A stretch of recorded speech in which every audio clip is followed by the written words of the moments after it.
好，今年过年的特别节目，我们也特别来看到那2026年中国大陆拿哪3张的王牌来压制美国呢？现在我们今天会来讨论的3大主题，包括了大豆，这个是美国的命脉，再来还有就是稀土跟石油，北京如何用这3张王牌来压制川普，有没有效用呢？我们今天会来做讨论。其实今年的2月初的时候，川普其实他才亲自打了一通电话给习近平，公开的亮相底牌，他说呢。并且向外宣布说，中国接下来会从美国买它的石油跟天然气，还打算呢这个大豆的采购量啊，2026光是第一季会冲到2000万吨，第二季他说会拉到2500万吨。香港01这个媒体就特别针对于大豆的重要性做了一个分析，他认为说，川普从1.0到2.0，他的权力一直在改变，但是大豆牌始终都是有效的，原因就是因为北京能够以大豆进口为工具迫使美国它的农业在内部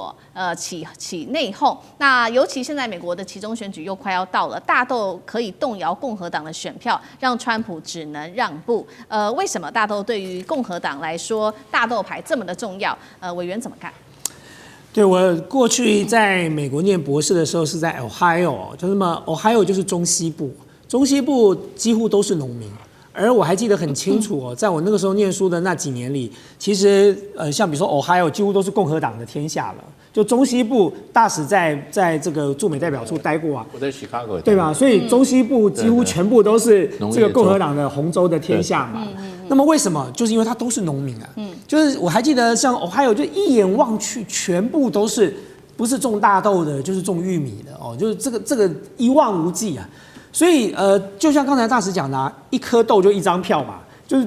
没办法，这选票问题啊。就大豆对川普来说可能不重要，可是选票却很重要，尤其是中西部是共和党的大本营，中西部如果一旦失守那共和党就不要选了，其中选举就惨了。而且更重要的是什么？更重要的是说，中西部在过去这几年的发展里头，也不见得是铁板一块的吧？我记得像拜登那次当选的时候，中西部有几个州就倒了。就是从红州变蓝州了，他并没有在一贯的这个支持共和党了。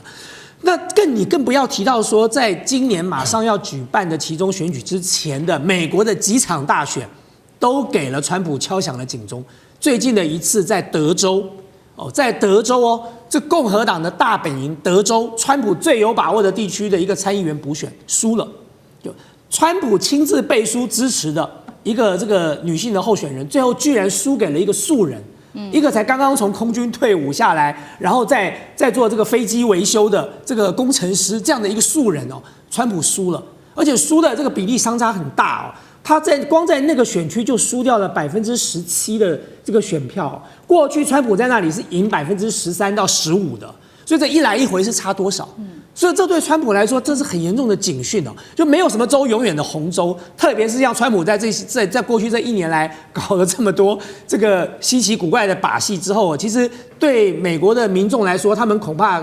看川普的角度跟眼光已经有了很大的改变了。那你更不要提到说，川普当年是打着说站在这个弱势的、站在贫困的、站在一般平民的这一边的角色，虽然他是个富人，他是用打着这样的口号拿下政权的。可拿下了政权之后，他都是跟有钱人站在一起啊，在他周围的不但都是这个上流社会的有钱人、企业家，他自己想尽了各种办法图利自己的家族，这是川普过去1年来所干的事情。美国的民众又不是眼瞎了，他又不是看不见，所以如果今天连大豆都守不住，那么他整个中西部就崩盘对大豆来讲，各位可能会觉得说，大豆是不是1年买个1次2次就可以了？没有大豆1年可以量产好几遍了。所以中国大陆说，我现在下单2000万吨，好，我就2500万吨这一季，那下一季呢？下季呢？接下来呢？它随时可以不下所以对于这个大豆的或者是像玉米这些这个农民来讲，他们要的是一个长期稳定的订单。可是中国大陆现在很厉害的，就是说呢，它就是一段一段的给就是说好到这一段，那么我这一季下，可下季有没有下呢？下季订单来了没有呢？没来，那就要等接下来你的表现是什么啦。所以光是大豆这件事情，就是牵动了整个中西部的这个选票的走向。那你还不要讲说像玉米，还有其他的这个农产品，这些都是会造成很大的影响的。这就是为什么大豆永远都是川普的一个重要的软肋，因为他的选票就来自于这些农民。好，所以中国大陆用大豆来牵制美国，这个一季一季来下大豆，已经不是这种稳定的在买来看看美国的表现如何。这个是大豆牌，看起来是完全有效的。那另外一招牌就是稀土牌，尤其是中国大陆在近期，因为对于这个美国寄出了非常多稀土的出口，所以呢，我们可以看到这贵金属的价格在近期狂飙。几个比较重要的贵金属，我们今天制作单位有把它找出来，包括了铬，现在呢1公斤来到了$4000，那镝每公斤$960，创下10年新高。这2个金属是用来制作电动车马达跟先进武器的。再来看到另外2个金属，价格同样是创今年新高，一个是镓，冲到了$1600，另外就是铢。同样也是这个价格狂飙，那这2个主要是用来做雷达跟飞弹导引。那现在看起来，北京的稀土牌，如何牵制美国？汉庭又怎么看？在过去几年呢，美日等国一方面享受着中国廉价的稀土供应，一方面呢却又在技术上对华卡脖子。2026年，北京的信号很明确，如果你们要搞小院高墙，那么我们就断掉墙内的水电。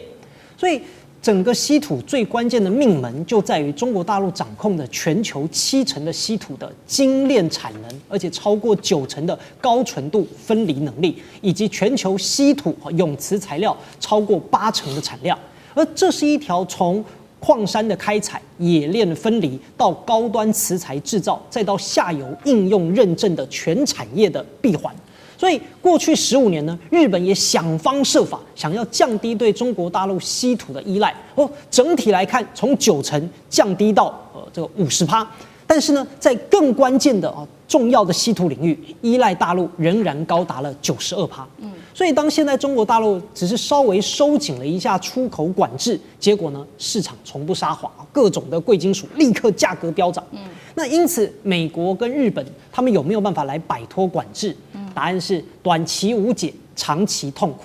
第一个，时间差，开一个稀土矿啊，你要从探勘到投产平均要10到15年这美国呢虽然还在努力，但是目前他们还需要把金矿运到中国大陆，或者依赖中国大陆的技术进行加工。想要建立独立的这种重稀土分离线，至少也要等到2030年以后了。此外，也有技术壁垒这个大陆在稀土的分离率的萃取技术呢，是拥有全球80%以上的专利。所以美日如果想要绕开中国专利，你要研发新工艺，这也不是你单纯砸钱，今天砸明年就有的问题。再来第三呢，还有更多的环保问题。你要重稀土的开采，必然伴随着环境的破坏。在环保法规比较严格的这些西方，那谁愿意这么干呢？所以现在虽然美国大张旗鼓搞一个什么的矿产联盟反华矿产联盟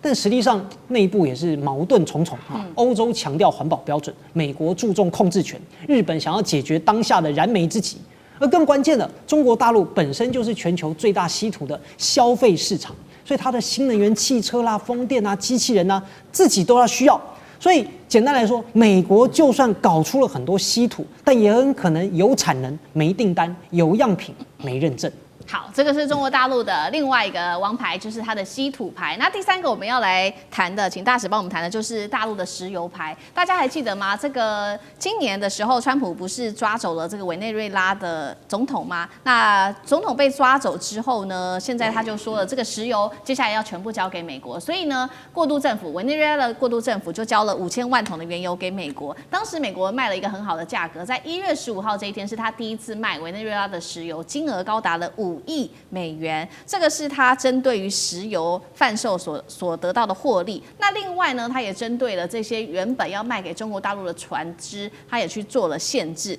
2月10号，美军全程跟踪了一艘中国船，这是阿奎拉2号，上头他看到说载着70万桶的委内瑞拉的原油，一路跟踪，一直追到印度洋，把这个船给拦截下来。那接下来被拦截下来的船，中国大陆会不会真的未来愿意跟美国来买委内瑞拉的石油？习近平会买单吗？大使又怎么看？中国大陆对委内瑞拉的石油现在只有一个问题，就变成过去很多对委内瑞拉的贷款，它的还款条件是用石油来还，所以中国大陆并不需要委内瑞拉的石油，那只是说这些贷款如果不用石油来还的话，用什么还？所以就必须我还是要进口一些石油。那委内瑞拉过去最高的时候，每日大概去产了大概2010年代，它曾经最高一天是300万桶，在那个时候，中国大陆最高进口一天是50万桶，数量并不低。那因为现在美国禁运啊，国际社会禁运啊，所以中国大陆官方数据啊，它不太公布的，所以大概都是外面的这些各界在评估。现在委内瑞拉大概一天大概50万桶，那中国大陆80万桶啊，80万桶。中国大陆进口外面估计一天是10到15万桶，那也就是说大概1/7到1/8，所以量并不大。量对中国大陆从俄罗斯跟沙特跟这个科威特、伊拉克来比的话是小很多的。那中国大陆进可完全不需靠委内瑞拉原油，对委内瑞拉没有必须要买的。我告诉你，现在官方资料前10名啊，中国大陆进口来源石油进口，俄罗斯第1名，沙特第2名，伊拉克第3名，阿联酋第4名，阿曼、马来西亚、科威特、安哥拉、巴西、哥伦比亚分别排下来。所以石油多得很啊。最近这个加拿大总理卡尼到中国大陆，也想把加拿大石油卖给中国大陆。对，还有最近还有一个国家也想卖石油给中国大陆，那位先生姓川明普，美国也想卖石油，中国大陆不缺石油啊。对，只是中国大陆从外交角度、从能源安全角度，它是用分散的。所以委内瑞拉这个石油对中国大陆没有造成任何威胁，只是说我贷款给你了，当时的条件是你用石油来抵债，